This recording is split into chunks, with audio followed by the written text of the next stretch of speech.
Hello everybody, welcome to my YouTube channel Easy Mathematics. In this video, we come to know about infinite sequence and its convergence. We know an ordered set of real numbers, if it is a1, a2, a3 in this way an, is called sequence, which is denoted by second bracket an, where this an is the nth term or the general term. If the sequence contains unlimited number of terms, it is called an infinite sequence. So for instance, what is infinite sequence? So just look, if 1, 2, 3, 4, it is just continuing, then this one is an infinite sequence and it is denoted by sequence an. Here this sequence n is the notation for the sequence where n tends to infinity. So, similarly, if 1, 1 by 2, 1 by 3 we consider, then it is also an infinite sequence because infinite number of terms are there, as the sequence is denoted by 1 upon n and where n tends to infinity. Not only that, if our sequence is like 1, 0, 1, 0, in this way it will continue, then also it is an infinite sequence and its nth term we can find out like this one, half of 1 plus minus 1 to the power n minus 1. So where n tends to infinity. You just substitute n for 1, 2, 3, you will find out consecutively 1, 0, 1, 0 like this one. So in this sequences, you just observe that here the number of terms are infinite in number. But we don't know that at the end, this last number is tending to infinity or a finite number. If we don't know that, then we can't analyze any sequence. So if we want to analyze a sequence completely, then we have to know that what is the tendency of the sequence or where it going when n tends to infinity. Where it going means when the last term, when n tends to infinity, that time we are getting the value ultimately towards infinity, or it is a finite one, or something else like this one here. This one is the alternative values we are getting. So what is the characteristics of a sequence, or the sequence is actually convergent or not? If the finite term is there, then it is convergent, we say. So this is convergent or not, for that this video is. So if we analyze a sequence is convergent or not, for that we have to know three things about sequences. First is the sequence is monotonic sequence or not. Second, it is bounded or not. And third, the limit of the sequence. If we come to know about these three properties about the sequence, then we can verify that the sequence is convergent or not. So what are the procedure and how to proceed for all those? For that, we are just doing this these things step by step. So first of all, it is monotonic increasing sequence. So we know any sequence for an is the nth term. If we can find out that an plus 1th term is always greater equals to an, its previous term, then the sequence is called the monotonic increasing sequence. For instance, if we consider this sequence only, then we will find out it is 1, 2, 3, 4, 5 like this. So if any term we consider, here suppose it is the third term. Third term is greater than second term always. Similarly, second term is greater than the first term. Likewise, we can say n plus 1th term is greater than nth term. So if that type of sequence we will find out, then this is called the monotonic increasing sequence. Next, it is monotonic decreasing sequence. So monotonic decreasing is just opposite of that. That means if n plus 1th term is less than the nth term, so that if we consider this sequence, then here first term is 1, second term is 1 by 2. So first term is greater and the second term is less than the first term. Then third term is 1/3. So that is again less than this 1/2. Similarly, if we proceed, then we will find out that the nth term is always greater than the n plus 1th term. This type of sequence is called the monotonically decreasing sequence. Now, if your sequence is either monotonically increasing or monotonically decreasing, then the sequence is called the monotonic sequence. What is monotonic? either it is increasing or it is decreasing, anyone, then it is the monotonic sequence. Next, one thing should be noted for this sequence. Here look, 1 0 1 0, this sequence for, we can say from here that a sequence can neither be increasing nor be decreasing. Just look here, this one is, we can say it is neither increasing nor decreasing, because 1 0 1 0 it is repeating. That's why this type of sequence is called the neither increasing nor decreasing sequence. Next, it is bounded sequence. The given sequence is bounded or not, that we should verify. But before verifying a sequence is bounded or not, here again two aspects are there. One is the bounded above, another one is the bounded below. So with this bounded above and below, we further can lead to the exact upper bound or the supremum and exact lower bound or the infimum. So what is this upper bound and lower bound, and what is the supremum and infimum? That again we discuss with an example. If we consider the same these examples, then for the sequence, if we consider, then look here, the sequence is bounded below because 1 is the lowest value which we will find out for this sequence. But for the upper value, we can't say anything. The upper value actually tending towards infinity. So that this sequence is bounded below. Again, if we consider this one, here the maximum value for this sequence is 1. So 1 is the uppermost value for this particular sequence. So it is bounded above. But for the minimum value, if we proceed, then it is tending towards infinity, tending towards 0. So that the lower value we can say it is 0, but the upper value is 1. How this lower value will 0, that we will discuss later on. Again, if we consider this one, so here the upper sequence, upper value or the highest value is 1 and the lowest value is 0.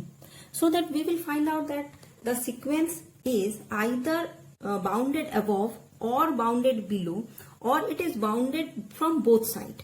If the sequence is bounded from above only, then it is one-sided bound. And if it is bounded from below also, then it is also the one-sided bound. But if we will find out the upper bound as well as the lower bound both, then only we can say the sequence is bounded completely.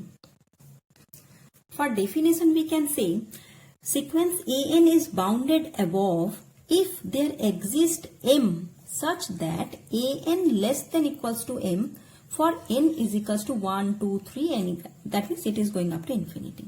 Likewise, AN is bounded below if there exists a small m such that AN is greater equals to M for N is equals to 1, 2, 3, like up to infinity. So what we will find out from here, that if we will find out for any sequence a particular m value, if we compare all the elements of the sequence with this m value, then we will find out all those elements are less than this m. Then we say the sequence is bounded above.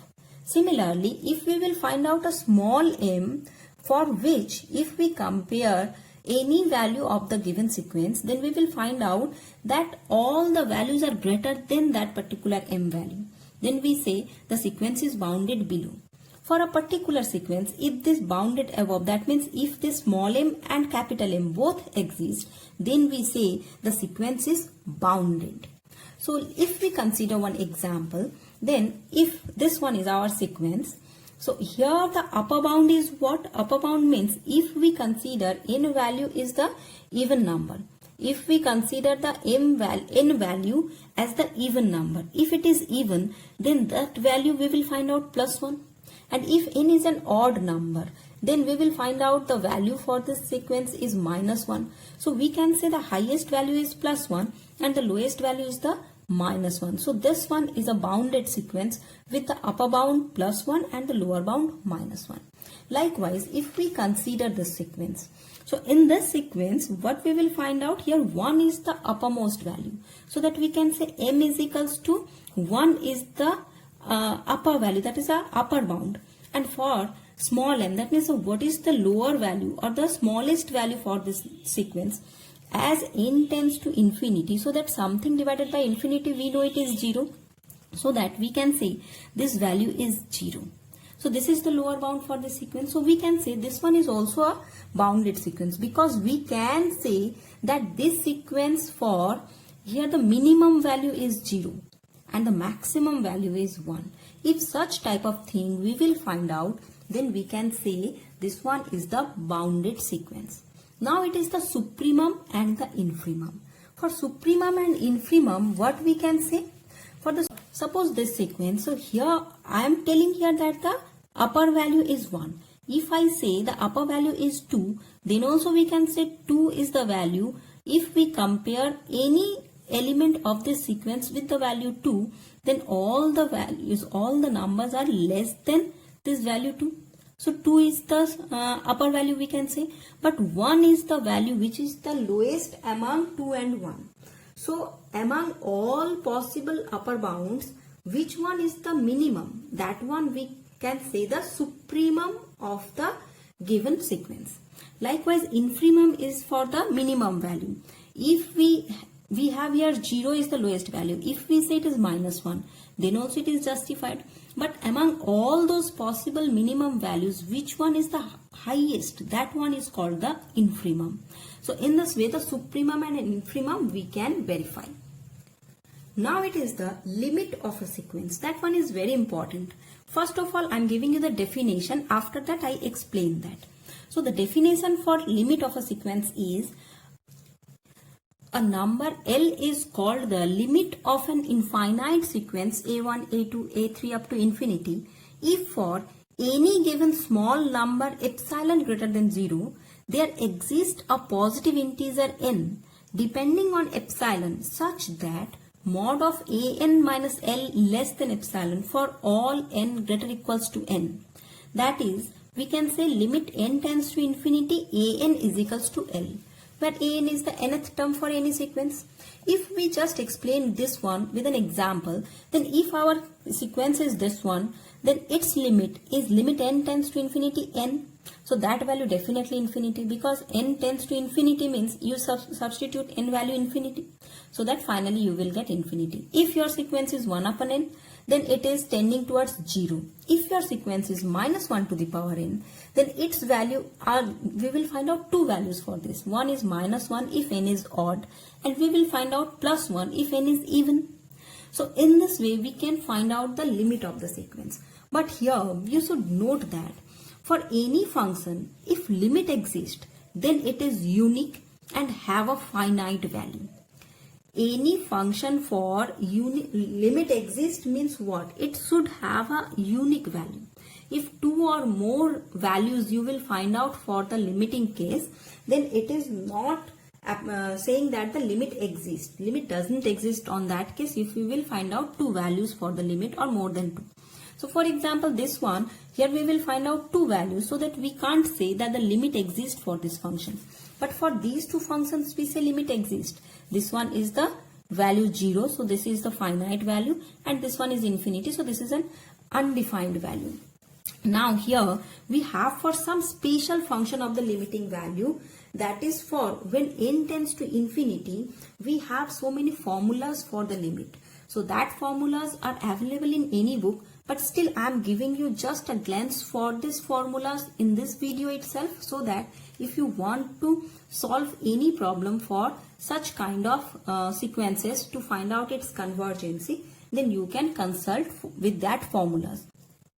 So here are the formulas. So first one is limit n tends to infinity x to the power n is equals to 0 if x less than 1 and is equals to infinity if x greater than 1.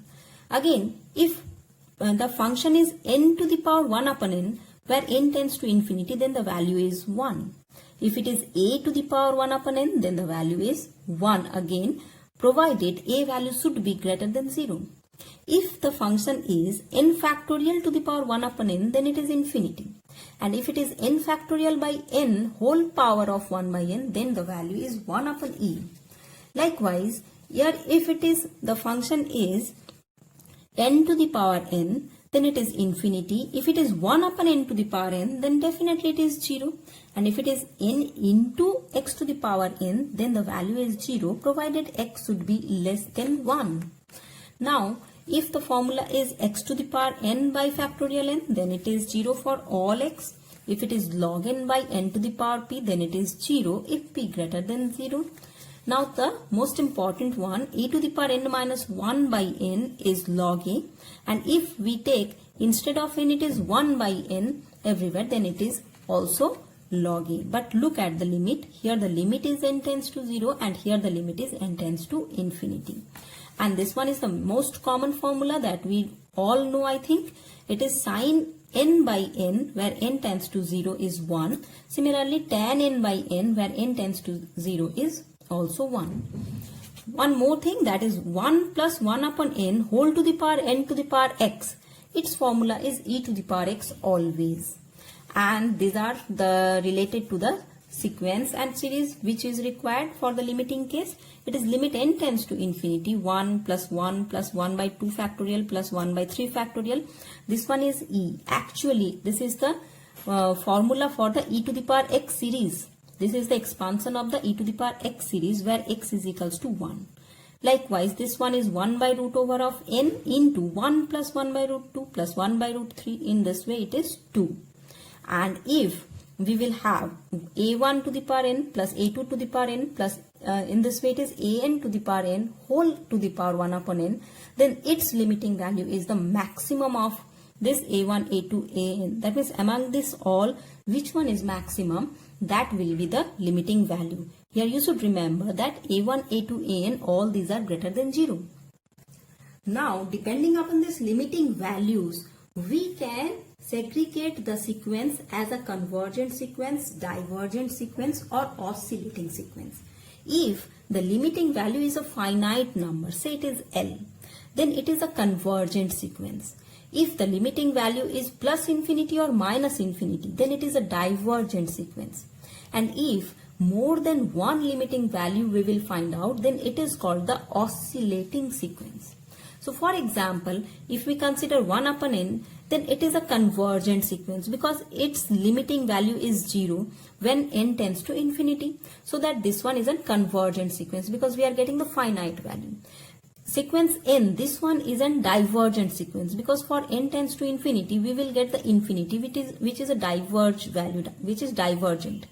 Again, if our sequence is this one, so here we will find out more than one limiting value, so that this one is the oscillating sequence. So depending upon all these, now there are few basic theorems on the sequence and series. Sequence. So what are these theorems? So the first theorem is a monotonic sequence an converges if and only if it is bounded.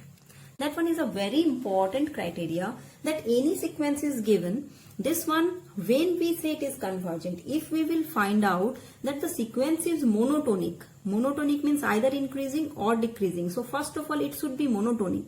Then we will find out that it is bounded or not. If the sequence is monotonic as well as bounded, then we say it is a convergent sequence always. If convergent sequence determine its limit uniquely, a convergent sequence determine its limit uniquely. That means one and only one limit should exist for one sequence. Next, every convergent sequence is bounded. If your sequence is convergent, then it has to be bounded. But the converse is not true. What is converse? That means a bounded sequence, not necessarily convergent. We have an example for the oscillating sequence.